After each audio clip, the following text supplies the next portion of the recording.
Southern governors have been meeting in Enugu on key national issues, including from which geopolitical zone of Nigeria the next president of the country should emerge from. After their meeting, the governors insist that the country's next president must emerge from southern Nigeria. While reading their communique, chairman of the forum and Ondo State Governor Rotimi Akeredolu says the southern governors resolved that in the interest of peace and fairness, power should return to the region in 2023. The meeting also resolved to support the position that the collection of VAT falls within the powers of the states, and they expressed satisfaction with the rate at which the states in southern Nigeria are enacting or amending the anti-open grazing laws. Let's take a listen.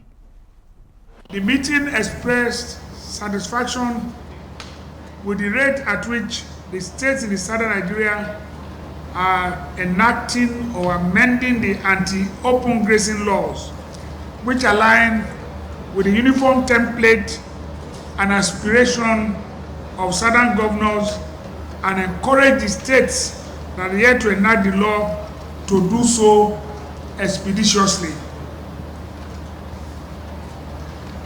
The meeting agreed to encourage the full operationalization of already agreed regional security outfits, which will meet, share intelligence, and collaborate to ensure the security and safety of the region. 3 above, the meeting resolved to support the position that the collection of VAT falls within the powers of the states. 5, the meeting expressed satisfaction with the handling of issues around the PIB, PIA, Petroleum Industry Act, and ownership of NNPC by the larger Nigerian Governors Forum. The meeting reiterated its earlier position that the next president of Nigeria must come from the southern part of Nigeria in line with policies of equity, justice, and fairness. Well, Governor Rotimi Akeredolu there. Joining me to x-ray these issues is someone who has been on both sides of the divide, both in the executive and the legislature. He's the former deputy governor of Nasarawa State, ex-senator representing Nasarawa North, and one-time minister of state, Federal Capital Territory, Senator Solomon Ewuga. Good to have you with us on Arise News. Thank you. And, well, let's start from this meeting of southern governors. Talking about critical issues that are affecting the country. You have been in the executive and as a former deputy governor. When governors meet like this, how easy is it to form a unanimous decision on certain issues? It is not a matter of whether it is easy or not. It is a matter of conjecturing the interests that manifest in their decision. It is pertinent to know that any group can meet within the democratic system. There is a Northern Governors Forum, Southern Governors Forum, APC Governors Forum, PDP Governors Forum. There is also the issue of Northeast Governors meeting to determine the security profile of the Northeast. And of late, there was a time the Northwest Governors Forum met to discuss the difficulties they are experiencing with respect to banditry. So these things are very alive in a democratic system, and it depends on the challenge that come into view. Okay, I'm asking you that question before we delve into the real issues, because a lot of people have been saying that as long as we keep having the Southern Governors Forum and the Northern Governors Forum, then it means that it shows that the country is divided. Why don't we just have all of these people making all their decisions under the Nigerian Governors Forum consistently? Why must there be a North and a South Governors Forum? People cannot stop democracy from operating.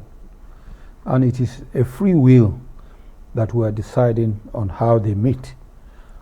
They are not obliged to do that meeting, but in the same way they are not stopped from doing the meeting. I think these are some of the democratic traditions that we must understand.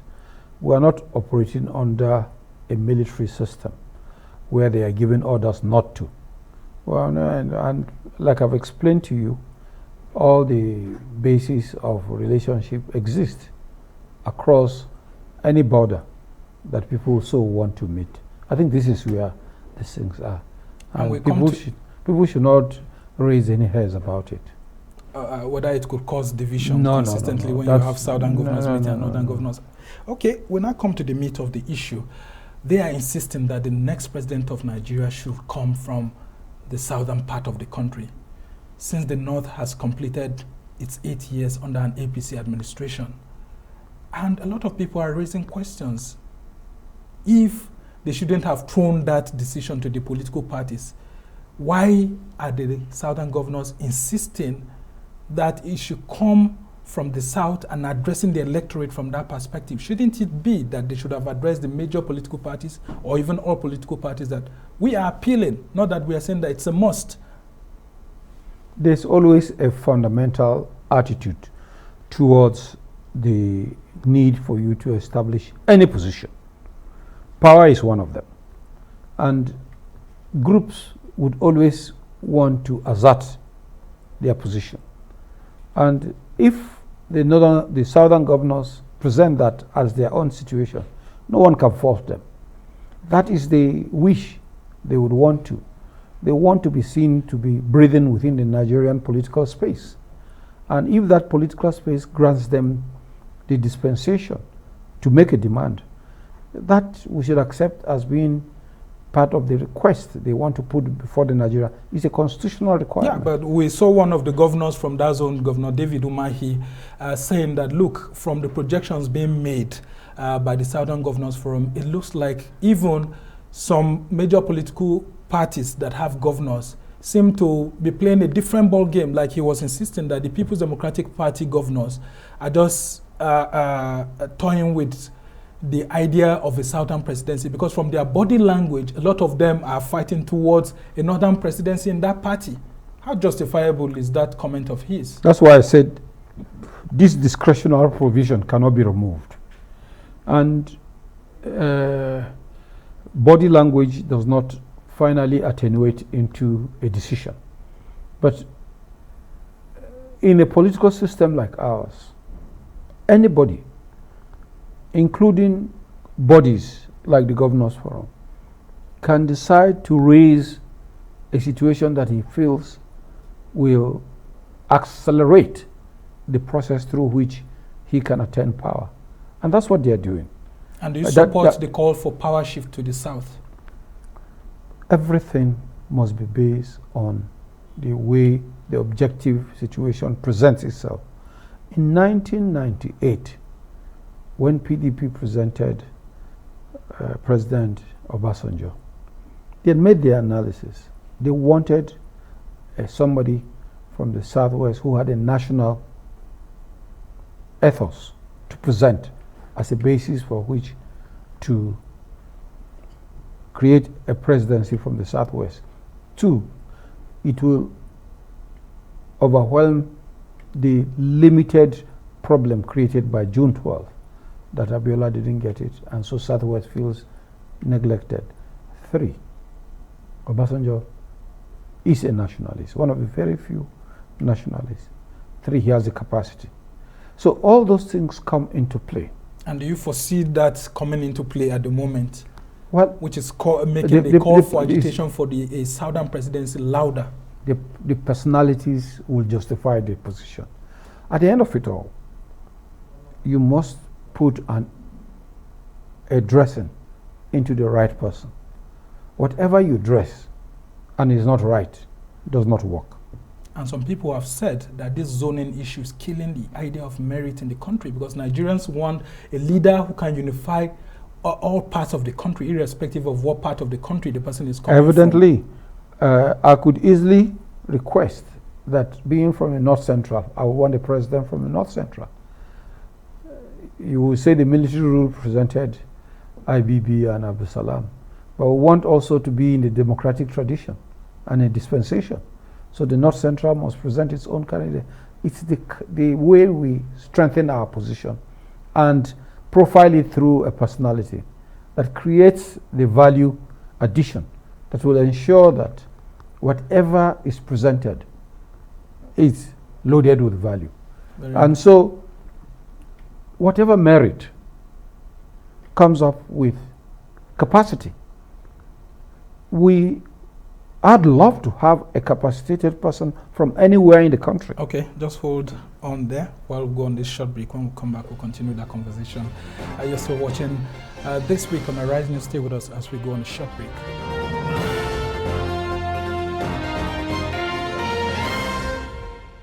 Welcome back to This Week. I'm Sumner Sambo, and we're still having a conversation on the issues of the Southern Governors meeting in Enugu, where they took some critical decisions. And one of the critical issues they talked about is the 2023 presidency, where they are still asking that presidential ticket must go to people of Southern extraction in all the political parties of the country. And I still have with me here former Deputy Governor of Nasarawa State and a former Senator representing Nasarawa North, and also he's someone who has served as the Minister of State for the Federal Capital Territory, Senator Solomon Ewuga. And I would just want us to continue this conversation by quoting Governor Rotimi Akeredolu, who stated that any party that picks any candidate from the North will have to face all Southern governors because they will not support, but it has to come from South. We are saying that there must be rotational, there must be rotation, justice and fairness in it. That is what we are pushing. If my president, Muhammadu Buhari, has ruled for 8 years, then it cannot be from the North again. The next president must come from the South. We have not got to the stage where we will say, let us give it to somebody who is competent. When you hear such kind of statements, what comes to your mind? Because it's been emphatic. Well, when statements like this are made, it shows that in the political space in the country, there are many people who are competent to be president. You are only asking for equity. And he who comes to equity must come to clean hands. You don't insist. You make a request. And you do it through your own political party. That is where that's where the interplay of choice comes. You have Southern Governors meeting where you have governors from the ruling All Progressives Congress, People's Democratic Party, and then All Progressives Grand Alliance, all uniting. But just after the meeting, then you start hearing discordant tunes. Some governors are saying that no, that position was, it looks like it was emphatic, but even some of the political parties that have governors among us don't seem to be towing that line. Do you foresee the major political parties in Nigeria giving their tickets to people of Southern extraction only? There's nothing wrong with that. It is their discretion to do it. The formation of interest is determined by the will within the party to present a candidate that they feel is competent. At the end of it, it is the winnability of the election that conditions their action. And if the candidate is winnable, why not? It is also pertinent to draw us to the fact that the Northeast is also angling for it because they believe that they have not produced any president. Well, a lot of people saying this Buhari government, the Northeast has had it very good. They have the Senate presidency, then they also have the Office of the Secretary to Government of the Federation. And then they've had a vice presidency seat before. The plum is the presidency. Okay, how about the North Central? We are saying the same thing. That's why I said and the Southeast is there. We are also angling for it. I mentioned it. So there's the Northeast, the Southeast, there's North Central. So is that the reason why some political parties are thinking of the idea of opening up the tickets to all Nigerians? Just like some Northerners are saying that, look, let's not be focusing on this zoning thing. But a lot of Southerners are also saying that when it was 2015, that's what you kept saying. And even 2011, that Jonathan must respect zoning. Why is it that when it's about to shift to the South, a lot of Northerners are saying that it should be open? Let me say one thing. That in the construction of the present presidency, some people from PDP left to APC just for the sake of supporting the presidency. That potential is there, that people are going to angle towards moving to where they think their interests will be best protected. So these things are, our political formation has not been seamless yet. We have had a longer period of military transition than political party orientation. So are you for zoning or against zoning? Myself? Yes. I am for any national figure that presents himself within the profile that Nigerian system will present. No, if zoning, you don't support zoning. No. If zoning presents us with the best approach, why not? Let me also add that from my experience in working in some of the federal agencies, I used to work in TCPC, the precursor to BPE. I was a special assistant to the chairman. When we wanted candidates over the country who have a BSc in engineering and an MBA, we got it from across the zone, across the 6 geopolitical zones. So there is nothing that can be excluded. The issue is the political survey of whoever comes into play. Yeah, some people are actually saying that the North has had only 11 years since the return to democracy. That is one of the arguments. And the South has had 13 years. So the North should still be allowed to go. Do you think that in the spirit of equity and fairness, that sounds ideal in a democratic government? That those are part of the issues that you don't discountenance. And that is why I also mentioned that the political parties should be involved in doing their own engineering that will structure the process under which anyone who is competent can be presented as a candidate within the profile of what they think equity will best serve the interest of the country. So do you think there's that unifying candidate in the South that can actually rally around all Nigerians and get all the votes like it happened in 1993? To enthrone a Southern candidate. 1999. Yeah, apart from 1999, there was 1993. I can say in the 1999 dispensation, I was involved when we were holding micro meetings as to the candidature of OBJ. It was very clear. Like I said, there was a national appeal. There was that within the PDP. Yes, and that's what I'm asking now. At this moment, do you see that national appeal around anyone within the current political actors? It has not started yet. It is right now. It is the bubble. Okay, very interesting. That by the time the refining processes throw up candidates, we would see who is competent. We just have their request for zoning to the South is not terminal. It's not ended yet. Similarly, the request for Northeast and North Central and North-Southeast is not terminal. If it is Southeast, it falls within the South. So their own wish. Okay, very interesting. Yeah. But just before we end this conversation, I want you to just talk a little bit about the VAT, because we have less than 2 minutes to go on this particular issue. Just what's your view? Just a summary. Honestly, should states collect or the federal government should continue? What I see in VAT transaction is that states, if we're operating a federation, states do it. I'm taking my own view purely from the United States perspective. The states charge their taxes and VAT, and it varies from state to state, depending on which state you are in. We're getting there. But a lot of people say states do not have the capacity within the current context of Nigeria. Many states do not have the capacity to collect this VAT. It started from somewhere. When I remember very clearly, 20 years ago, this is not the FIRS I know. 20 years ago, it was a very motley arrangement of institutional structure. But since the coming of Tunde Fowler, FIRS has become very strong, positive, and focused. Okay. And this is where we are. So if the states look at it as an opportunity, they will create the structure and will harp on it. The only thing about it is, where are the federally collectible taxes Okay, I've been told we have to stop here and go on a short break. Well, you're still watching This Week on Arise News, and we're still having these conversations here. It's time for another short break. When we come back, we'll continue the conversation. Thank you, and stay with us.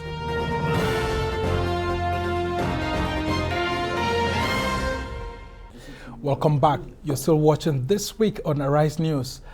In its determination to leave an enduring infrastructure legacy, the Buhari administration is ready to access fresh loans to complete various projects embarked upon by the government. President Muhammadu Buhari, in a letter to the National Assembly, is asking for a fresh approval of $4 billion and 710 million euros external loans. The external loan is to be sourced from international development partners for the financing of various rail projects and other infrastructure in the country to increase economic activities. With Nigeria's debt currently at 35 trillion naira, there's already a huge debate in the country on borrowings. Chairman of President Muhammadu Buhari's Economic Advisory Council, Dr. Doyin Salami, shockingly warns that Nigeria's current public debt stock is unsustainable, even though the country's debt to gross domestic product (GDP) ratio is at 35%, which seems comfortable. Salami says that with debt service to revenue ratio at 97.7% between January and May 2021, the country's public debt profile cannot be easily maintained. Following the constant loan approvals, ranking federal lawmaker Senator Ali Ndume is also worried about Nigerians' perception of the Ninth National Assembly. Let's take a listen to him. Look at what is the borrowing for in the first place? Is it necessary? Are the terms good? But borrowing is not crime. But when the rate of debt servicing increases, and I understand it's getting to 80-90%, you have to be cautious. What I'm worried about, again, is the way the Senate is handling it. The Senate, by the definition, is house of deliberation. When things like this come, we don't just rush and say, oh, you because you want to be good and you just approve it. No, you are supposed to look at it critically, cross the T's, dot the I's, ask questions, carry the people you are representing along to say, look, they brought this to borrow. Do we agree? That means, those that elected you. Not that we just sit down here and just do it. In fact, it may be good, but the way we do it makes the people we represent look at us suspiciously. We rush to approve certain borrowings. Up to now, we didn't get the money. So why did we rush? These are the questions that comes to my head most of the time. Well, I still have with me here the former senator representing Nasarawa North in the Senate, Senator Solomon Ewuga. It just crossed me now. And then, of course, he was also Deputy Governor of Nasarawa State. And then joining us on the show right now is Iman Iboro, former Special Advisor to the President on Media and ex-Managing Director of the News Agency of Nigeria. Good to have you, gentlemen. Yes, when I saw you, you were exuding with all sorts of, because it's been long we saw your media. That's correct. And I just want you to take us through your party, the APC. You've been borrowing, though some people say they've never seen this kind of government that borrows for infrastructure. A lot of people are also criticizing that the debt rate is increasing. How is your party managing these challenges about this public criticism on borrowings? Well, thank you, Sumner, for having me here. Straight to your question, there is no country in the world that can build infrastructure with its own resources. The United States is a leading example. The US owes China trillions of dollars. And they're all infrastructure-based loans, basically. If I'm not President Buhari's spokesman, he has competent spokesmen. And I'm not even speaking as a member of APC here. I'm speaking as a concerned Nigerian. A patriotic Nigerian. A patriotic Nigerian. The problem of Nigeria is a problem of infrastructure. Workable, working infrastructure. Take a small country like Canada. Canada is small in population, 36 million people. But in terms of landmass, it is the largest country in the world. It's bigger than the United States. It's amazing how Canada can tar roads. You see 8-lane highways running from Toronto to Saskatchewan, from Saskatchewan to the northern provinces. The smallest airports in Canada are bigger than, except maybe the new terminal that we just built here. If it's the old terminal, then probably the smallest airports, smallest provincial airports are probably bigger and more functional than what we have here. But this is a country of 200 million people. And every day there is wear and tear on infrastructure. You need to build and sustain infrastructure. And to do that, you must borrow. People say, we are borrowing so much money for our children and grandchildren to pay, but we must also leave a country that our grandchildren and children will find useful to them. Because without taking these loans, we will be unable to get to where we are going. But when you hear Senator Alain Dume making this kind of comments that, look, Nigerians are beginning to take another critical look at the National Assembly, saying that, look, these loans just seem to be too much. And even himself was saying that in retrospection, he just feels that they also needed to have been hesitant on some of the loans, because yes, they pass it and approve it. Even getting it in raw form is also a challenge. Do you think that there's a failure of public education, or this government is actually having a problem of revenue? Like we had that Doyin Salami, who is coincidentally the chief advisor to the president on the economy, lamenting. How do we marry both aspects? Well, if I heard Senator Ndume well, I don't think he was against the loans. I think he was more about the scrutiny by the National Assembly. Well, that's internal to them. They have their way of doing things. But I also know, having functioned as a special advisor to the president, and special advisor in media to the president is a very close advisor. It's not some far advisor. So you attend all the meetings. The only meetings you don't attend are private meetings for the president. I know that there's a lot of engagement that goes behind the scenes. So sometimes when a senator tells you that, well, it's a reflection of their own internal politics among themselves. Because I don't think President Buhari just throws the letter to the Senate and the Senate just accepts it. No, there are conversations. Okay, very interesting. You are a former senator. Yes. Let's have your own views. I mean, what is the perception you are also having, being outside government now, of these loan approvals? As a non-serving senator, do you feel that this National Assembly has lived up to the expectations of Nigerians? I support Senator Ndume in his position. The way the Senate is going nowadays, they could easily have been part of the executive, particularly this present Senate. And I'm happy that a senator from within them is the one drawing our attention. Are you saying that because you're in the opposition PDP? No. This is just, he's in APC, I'm in PDP. So there are two different things. That is what he said. That is the position. Secondly, I'm a monetarist. So I am, but what are we borrowing the loans for? The loans must be tied to production. We're not producing, we're consuming. That is the difficulty that must always be there. Any loan that adds to our, because at the end of it all, the productive capacity must match the loans to be able to pay back. Well, that's why we have the rail projects, and then we have the deep sea ports projects that are ongoing by the government. Excuse me. Don't you think this will, in the years to come, be productive? How much productive capacity matches with our intake of this loan? He quickly mentioned the United States. The United States is not consuming loans from China. The United States is issuing bonds against manufacturing. Don't forget. He was specific on Canada, actually. Wait, he was talking about the US. The US borrows from China. But the US has outsourced its capacity to produce to China. And China has bought over its own debt, which means they are recoverable instruments, which they are doing through productive enterprise. That is what the United States structure is. Our productive capacity is very poor. If there's no oil, we're in trouble as a national. 2, the gold and the minerals that have potentials, there's no system to manage them. Where we can now have this. Right now, you see the South talking about the gold in Zamfara being monopolized.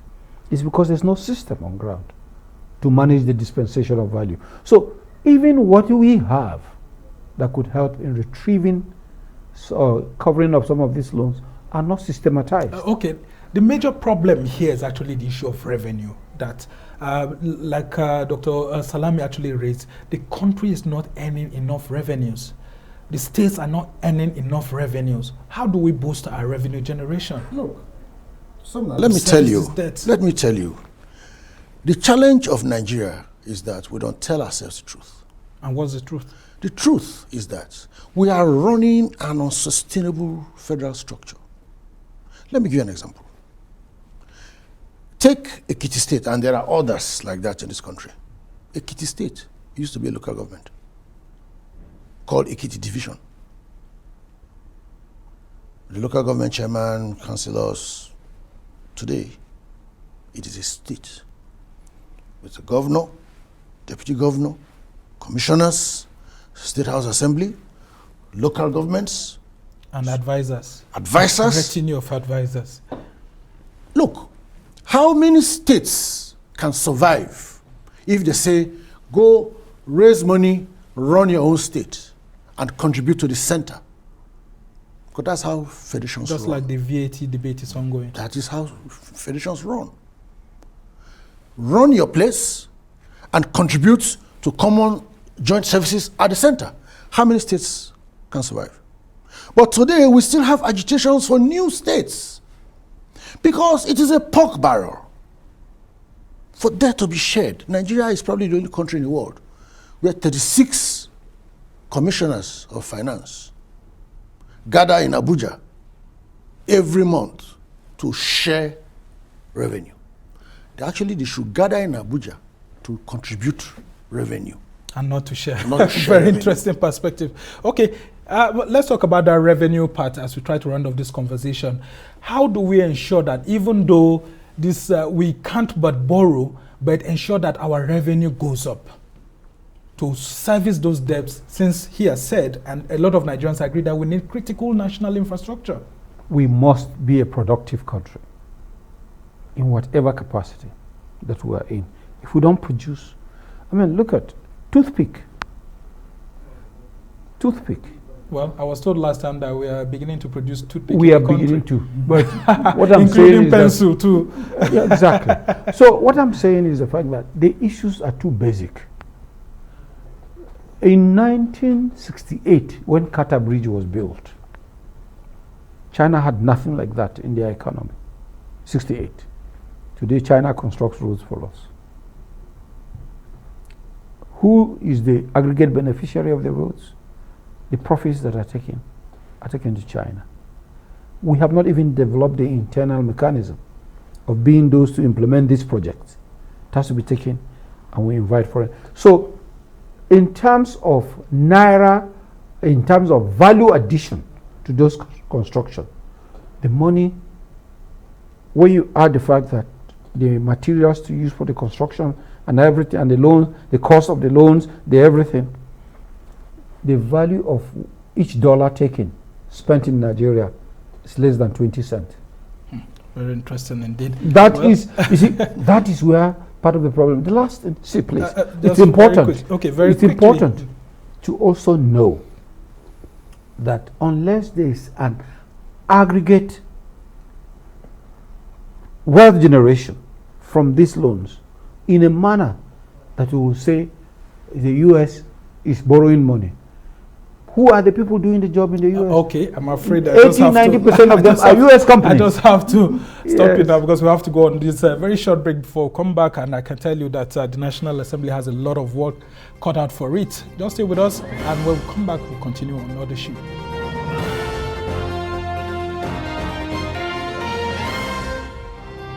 Welcome back. You're still watching This Week on Arise News. As President Muhammadu Buhari leaves for the United States on Sunday for the 76th session of the United Nations General Assembly, he may be welcomed by some agitators who are his countrymen at the UN office. The protesters under the umbrella of the Nigerian Indigenous Nationalities Alliance for Self-Determination have been laying siege at the UN headquarters for days, where they've been protesting for their rights to self-determination. The group, which comprises the Middle Belt, Ilano, Omodua, indigenous people of Biafra, and the Lower Niger, comprising of former eastern and midwestern regions, has been chanting different anti-oppression songs, holding placards in front of the UN building, all to draw the world's attention to issues in Nigeria. But the development has not gone down well with the presidency. Presidential spokesman Garba Shehu says the development is not unexpected, but the alliance between IPOB and Yoruba Nation agitators is giving a new disturbing dimension to the issue. He argues that their romance with IPOB has put a question mark on their claim to being rights promoters. The presidency is asking the United Nations to ignore the demands by the activists for not being in line with the global body's values. Also, Speaker of the House of Representatives Femi Gbajabiamila has flagged secession agitators, for not being different from members of Boko Haram and the Islamic State of West Africa, ISWAP. Well, gentlemen, I still have with me here Iman Iboro, who is a former presidential advisor on media to former President Goodluck Jonathan and ex-managing director of the News Agency of Nigeria.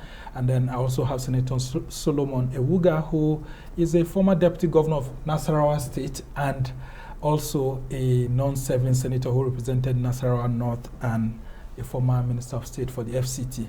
Gentlemen, a lot of Nigerians are angry at this moment and they are calling for certain remedies. Some people are saying that the country should be broken up. Some people are saying that there should be restructuring. Some people are saying that, look, they are just tired of the whole country. They just want to get out. Now, a group of persons have taken their protests for self-determination to the United Nations General Assembly. Let's start with you. When you saw a statement from Garba Shehu like that, you've been in this position before. How does it come, actually, that the presidency, instead of allowing these groups to protest for their rights, is saying that, look, the Yoruba Nation agitators should not align with IPOB? Aren't they asking for the same issue, self-determination? Well, thank you once again, Samna. Garba Shehu was right, because there's no responsible government that will keep quiet when these things are going on. Even if the government understands why. You must be seen, you must be heard to speak, to condemn these things. That's the perspective of government. That's what governments do. But don't you find it interesting? You are a very senior journalist, that some of these agitations become very, very high when it gets to election season. So you're insinuating that it's being used as a bargaining chip for the presidency? I am not insinuating. I am telling you categorically that in Nigeria, the route to the presidency is agitations of this nature. And there are examples. June 12th. At the time that the annulment of June 12th happened, I was in TEL, senior senator. We were at the forefront of the struggles. And I actually went to, let me say this. It's long enough now so I can say it on there. I went to Mina to interview President Babangida after he had just stepped aside. So I sat down with him for over an hour, talking off the record. At that time, the agitation, the June 12 crisis was roiling, Abacha had taken over power, Obasanjo was in prison, the country was, you know what it was then? Country was on tenterhooks, we were tottering on the brink. And he told me something. He said, Iba, I said, sir, as I was leaving, he said, I want to tell you something. I want to give you an exclusive. So I turned. He said, the next president of Nigeria is going to be a Yoruba man. Very interesting indeed. Babangida is alive. Anybody can ask him. And it turned out to be so. I actually thought at that time that, well, okay, it must be Falaye. Because Falaye is his man. He was his SGF and everything. But see how it turned out. Obasanjo became president. When Obasanjo, when I was also told, and I broke the news for tell, that Obasanjo is the next president of Nigeria, everybody in the terrible turned against me, that you are talking nonsense. I said, well, I can only report back. Very interesting indeed. So, well, let's just get your views quickly. When you see indigenous groups like this going outside to wait for the president to arrive, the UN General Assembly to protest and then say, look, give us our own country, we don't want to be part of Nigeria. What do you make of such agitation? The presidency is very hot about those kind of things because it's hurting the ego of Nigeria based on their own thinking at the villa. Not too long ago, the Soviet Union broke up. That is fission. Collider forces separated.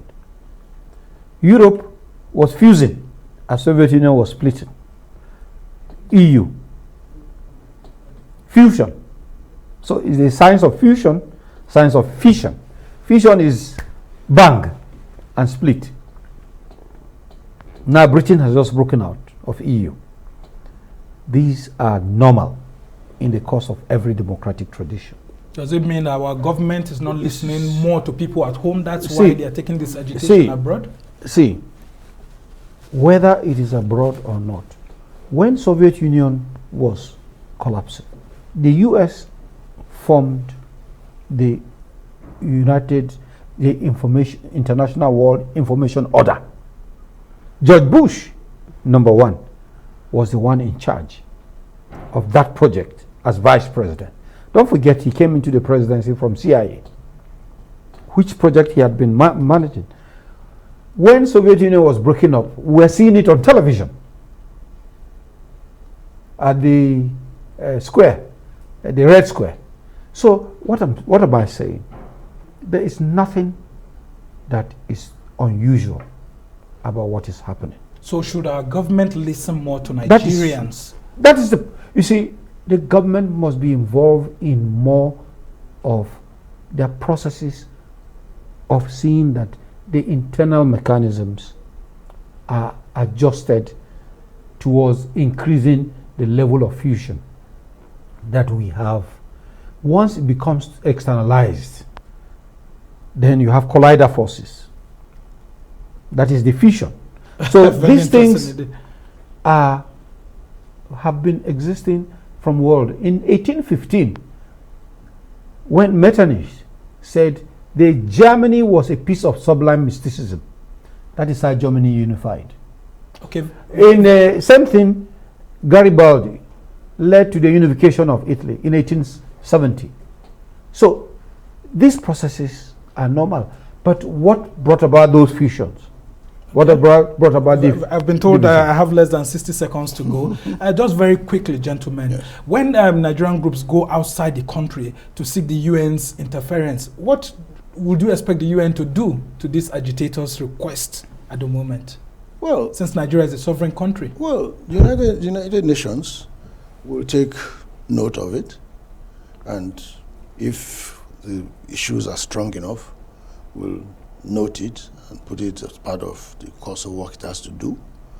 But eventually, it is neither here nor there. Not there, okay. Very simple. Israel was created through the same process. Don't forget, in the same way, as we were saying, the United Nations sent Ambassador Bonke to preside over the creation of the State of Israel. So working through the UN is an established pattern. Okay, very quickly, I won't let you go without saying this now. Yeah. Should the UN ignore this request, just like Garba has said? Yes or no? It is difficult to say because it is in the open space. Okay, I'm afraid we just have to go right now. Well, I must thank you, gentlemen, for being with us. Iman Iboro, who is a former presidential advisor on media to former President Goodluck Jonathan and former managing director of the News Agency of Nigeria. We must thank you for coming on the show. And then we also have former governor of Nasarawa State, deputy governor of Nasarawa State, Solomon Ewuga, who has been with us. He's also a non-serving senator. We want to thank you for being with us all through this show. Well, that's how it's been for this edition of This Week from me and the entire team here in Abuja. Goodbye and thank you for watching.